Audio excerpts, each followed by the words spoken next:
Hello, everybody. Welcome back to Pacers Daily. I'm your host, Hery Acosta. Big news coming out of the organization. Victor Oladipo has been working out this season. He wants to get back into the NBA. He hasn't been in the NBA since 2023 when he played with the Heat. Got another injury, was then traded to Memphis, and hasn't played since then. But Prime Oladipo was one of the most explosive players in the NBA. He averaged in his best season in 2018 23 points, 6 rebounds, and what was 2.4 steals in a season that he was an first All-Star for him. He was third team All-NBA, most improved player, steals leader. What else can you expect out of a player in his first full All-Star season? Now, everyone thought that him and Sabonis coming here from Oklahoma in that Paul George trade, that it was potentially a lose for the Pacers, but it ended up being a big win for both teams, as all three players involved in the trade either started being All-Stars or just continued to be All-Stars. Obviously, Oladipo burst on the scene right away when he got to Indy. Sabonis took him a year or two to really develop, as he was younger than Oladipo when he got here. But Oladipo is 33 years old, still has a lot left in the tank. The only thing that has ever held him back has been the injuries. But ever since he ruptured his quad on the Pacers and kind of just, we didn't really know how bad the injury was. A lot of people just thought he was sitting out. Maybe he didn't want to play for the Pacers. But he does love this franchise. Could potentially come back. I personally would love to see that. I've always loved Oladipo. But this could really be a big comeback.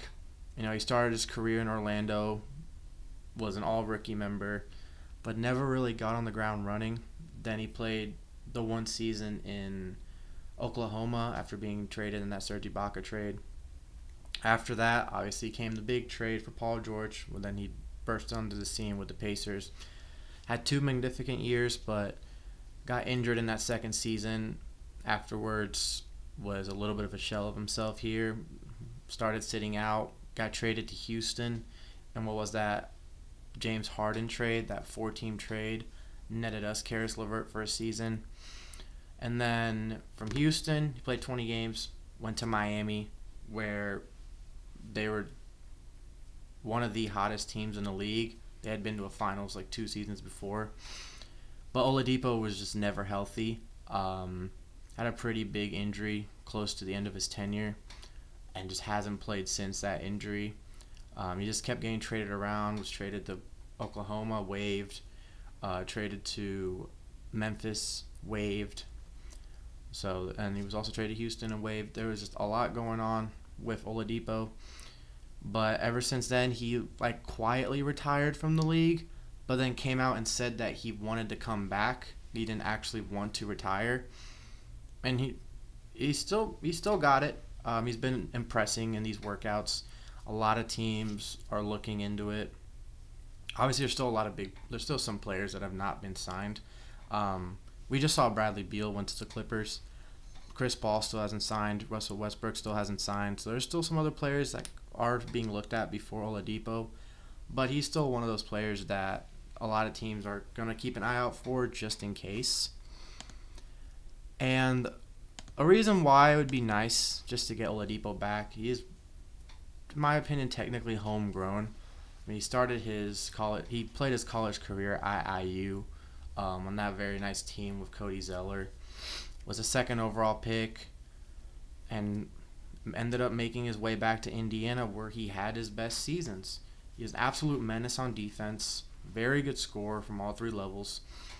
Just someone you want on your team, big leader, but it's just one of those sad tales where injuries just keep a very valuable player off the court. And when Oladipo played here, he was very much a valuable player. But him being here kind of started, we were getting to the playoffs during those years. Obviously, it led to some big-time performances from other players, the T.J. Warrens, the Malcolm Brogdons, and just Sabonis becoming an all-star. So those are some pretty good teams. Darren Collinson's last few seasons. So around that time, the Pacers had some very entertaining teams. Now, obviously, it was during Miles Turner's first few years as well. So there was a lot going around. And so now that the Pacers are where they are now, a year after coming, not even a year, like a season after coming off a Game 7 loss in the finals, they're going to want all the help that they can get, especially with an injury to Halliburton. So bringing in Oladipo would be pretty nice, especially if he can still hoop at this age. But we just need to figure out if he can stay healthy on the court, which at the moment is proven to not be the case. And also, I just think it would be nice for Oladipo to get back in the NBA. I mean, a revival for his career would be amazing. We already know the 2013 draft was one of the worst drafts, at least in the last 15 years. Because outside of Giannis and Rudy Gobert, there hasn't been anything too crazy. It all started with Anthony Bennett. God, that was a horrible pick. And then, obviously, Oladipo was good during his prime.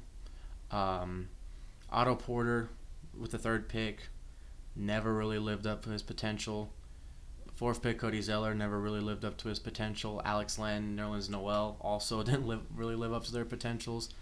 Well, Alex Len is still in the league with the Lakers. Noel's been bouncing in and out. And then players like Ben McLemore, we just saw what happened with Ben McLemore. He's in jail now for the next 8 years. Didn't have a good NBA career as well. And so just a lot of non-talent coming out of that draft. So Oladipo was one of the bright spots in that draft. And he in our redraft, he'd probably go third or fourth. Obviously Giannis would go first in everyone's mind, of course. And then Gobert would most likely go second. And Oladipo would go up there 3 to 5 along with Steven Adams. But and CJ McCollum would definitely be a top 5, top 6 pick in the redraft. But just being able to have a player like Oladipo being able to revive his career, I think it could be done. We saw the Pacers grab two guys last season that hadn't been in the league for a while. They grabbed Jahlil Okafor, who hadn't played for a few seasons, and then they just grabbed Tony Bradley, who's now fully back in the league on a 1-year deal. So the Pacers are looking to see what's out there, who can really come into this team and just play their game and just be able to, who knows, bring some wins to Indy. So that would be very nice to watch. I'm personally excited to see what Oladipo and the Pacers could come up with, because the Pacers do have the highest odds of signing him, especially with everything that's going on.